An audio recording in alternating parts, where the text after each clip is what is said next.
آج ستم بالائے ستم یہ ہے، ایک بات جو آپ کے سامنے رکھنا چاہتا ہوں، جو بھی برسر اقتدار آتا ہے وہ دوسروں کو دبانے کی اس طرح کوشش کرتا ہے جس طرح کبھی فرعون نے اپنے اقتدار کو بچانے کے لیے بنو اسرائیل کے ہزاروں بچے ذبح کروا دیے تھے۔ لیکن پھر بھی تاریخ نے بتایا جس نے بچنا ہے، جس نے فرعون کا گریبان پکڑنا ہے، جس کی وجہ سے فرعون نے غرق ہونا ہے، اللہ رب العزت اسے چاہے تو فرعون کے گھر میں ہی اس کی پرورش کر سکتا۔ آج ایک بات نئی جو ہماری حکومت نے ایک قانون پاس کیا ہے، کس کے کہنے پر کیا ہے ہم اس بات کو نہیں جانتے، نہیں سمجھتے کیا معاملہ ہے، لیکن وہی جو گرے لسٹ میں آیا ہے پاکستان، اب بلیک لسٹ میں جانے سے بچنے کے لیے اوچھے اچکنڈے آئی ایم ایف کے ساتھ جو معاہدے ہیں اس کی وجہ سے اوچھے اچکنڈے، اور وہ قانون کیا پاس کیا ہے کہ تمام دینی مدارس، مسجدیں، خانقاہیں اوقاف کے تحت ہوں گی،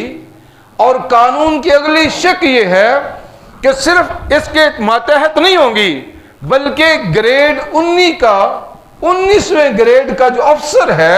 وہ اپنے آپ کو اس کا مالک تصور کرے گا۔ اگر کہیں سے اسے یہ پتا چل جائے کہ وہاں پر وائلیشن ہوئی ہے تو بغیر کسی حیل و حجت کے وہ اس کے انتظام و انصرام کرنے والے مدرسے کے جو انتظامیہ ہے، خطیب امام ہے، یا اس کے متعلق دیگر جو افراد ہیں، ان کو 6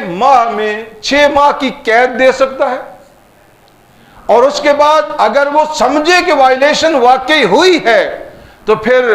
2.5 کروڑ روپیہ جرمانہ اور 5 سال کی قید ہو سکتی ہے۔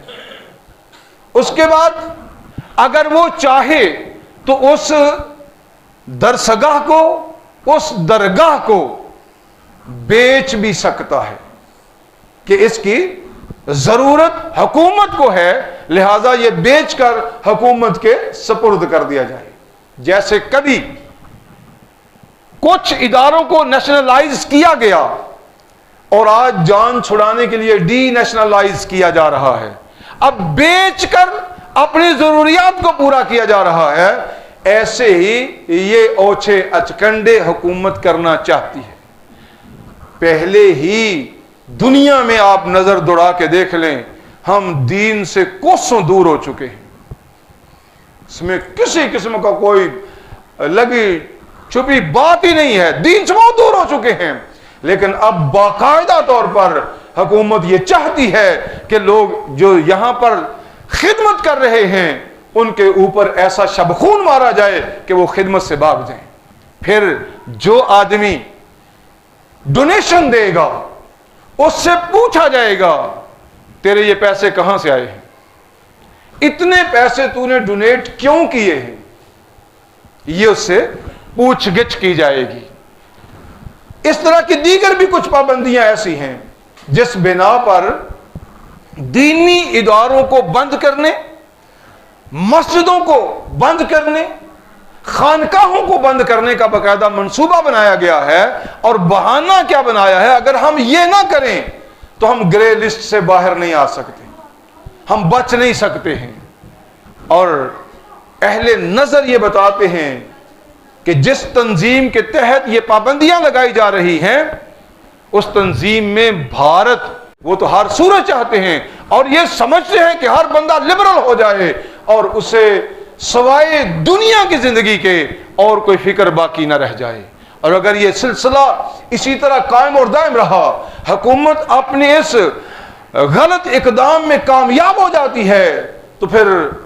فکر کرنی چاہیے ہم میں سے ہر بندے کو کہ پھر آگے جا کے ہونے والا کیا ہے۔ خدا را اپنے آپ کو سنبھالیے، اپنے نبی کی راہ پر واپس پلٹیے۔ ہماری جو نصابی کتابیں ہیں، حتیٰ کہ دینی مدارس کے اندر بھی نصاب اس طرح کا کامیاب نہیں جس طرح کا ہونا چاہیے تھا، اور یہ حکومت کی ملی بھگت کے ساتھ ایسا معاملہ ہوتا ہے، اور اب اس سے آگے بڑھنے والا ہے۔ ہماری نوجوان نسل جو ہے اس سے واقف نہیں کہ سرکار دو عالم صلی اللہ علیہ وسلم کی پیدائش کا معاملہ کیا کیسے ہوا، اس میں معاملات کیا پیش آئے ہیں، اس کے بعد سرکار نے زندگی مکی کس طرح گزاری ہے، مدنی زندگی کس طرح گزاری ہے، اس کے گزارنے کا مدعا اور مقصد کیا تھا۔ ہم سیرت الرسول سے، سیرت النبی سے بے بہرہ ہو چکے ہیں، سنت مصطفیٰ سے دور ہو چکے ہیں، قرآن کی تعلیم و تعلم سے دور ہو چکے ہیں۔ دوستو اگر ہمارا ابھی یہ حال ہے تو جب باقاعدہ پابندیاں لگیں گی اس وقت ہمارا کیا حال ہوگا۔ لہذا